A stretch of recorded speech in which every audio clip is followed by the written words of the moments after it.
Hello friends, இன்றைக்கி நம்ம வீடியோவில் பார்க்க போகிற ரெசிபி இட்லி, தோசை, சப்பாத்தி, ரொட்டி, ஊத்தாப்பம் இது எல்லாத்துக்கும் வச்சு சாப்பிட்ற மாதிரி ரொம்ப ஈஸியாக டக்குன்னு பார்த்திங்கன்னா ஒரு 5 நிமிடத்தை செய்யக்கூடிய சட்னி ரெசிபி. இந்த முறையில் நீங்கள் இட்லி தோசைக்கு சட்னி அரைச்சி கொடுத்தீங்கன்னா 2-3 இட்லி சாப்பிட்றவங்க கூட இன்னும் 2 இட்லி கேட்டு வாங்கி சாப்பிடுவாங்க. அவ்வளோ ருசியாக இருக்குது இந்த சட்னி. கண்டிப்பாக ஃப்ரெண்ட்ஸ், இந்த சட்னி வீடியோவை பார்த்துட்டு இதே முறையில் இதே அளவுகளோட ட்ரை பண்ணி பார்த்துட்டு எப்படி வந்துச்சுன்னு உங்களுடைய கருத்துக்களை ஷேர் பண்ணுங்க. இந்த வீடியோ உங்களுக்கு பிடித்திருந்தால் லைக் பண்ணுங்கள், ஷேர் பண்ணுங்கள். நம்ம சேனலை இப்போ தான் முதல் முறையாக பார்க்குறீங்கன்னா சப்ஸ்கிரைப் செய்து கொள்ளுங்கள். கூடவே பெல் ஐக்கானை கிளிக் பண்ணி வச்சுக்கோங்க. இந்த வீடியோவை ஸ்கிப் பண்ணாமல் முழுமையாக பாருங்கள். இப்போ சட்னி ரெசிபி பார்க்கலாம். இப்போ சட்னி செய்யறதுக்கு ஸ்டவ் மேலே கடாய் ஹீட் பண்ணி வச்சுருக்கேன். அதில் 2 டீஸ்பூன் அளவுக்கு சமையல் எண்ணெய் சேர்த்துருக்கேன். இதில் 1/4 கிலோ அளவுக்கு பெரிய வெங்காயம் சேர்த்துருக்கேன். 2 பூண்டு பற்கள் பெரிய சைஸ் சேர்த்துருக்கேன். காரத்துக்கு 6 வரமிளகாய் சேர்த்துருக்கேன். வெங்காயத்தை நல்லா ஒரு 4 நிமிஷம் போல் மிதமான தீயிலே வதக்கி எடுத்துக்கலாம்.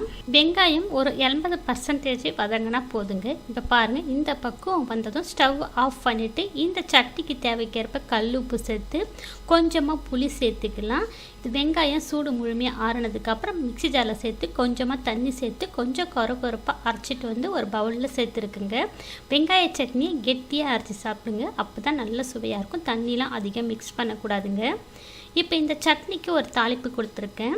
தாளிப்பு கரண்டில் 1/2 டீஸ்பூன் எண்ணெய், 1/2 டீஸ்பூன் கடுகு உளுத்தம் பருப்பு, ஒரு சிட்டிக்கு அளவுக்கு பெருங்காயத்தூள், கொஞ்சமாக கருவேப்பிலை வாசனைக்கு இது எல்லாம் சேர்த்து சட்னியோட சேர்த்து மிக்ஸ் பண்ணியாச்சுங்க. நீங்கள் எத்தனை முறையில் வெங்காய சட்னி செய்திருப்பீங்க. இந்த மாதிரி ஒரு வாட்டி ட்ரை பண்ணி பாருங்கள். ரொம்ப அருமையாக இருக்குங்க. செய்யறதுக்கு ரொம்ப ரொம்ப சுலபங்க.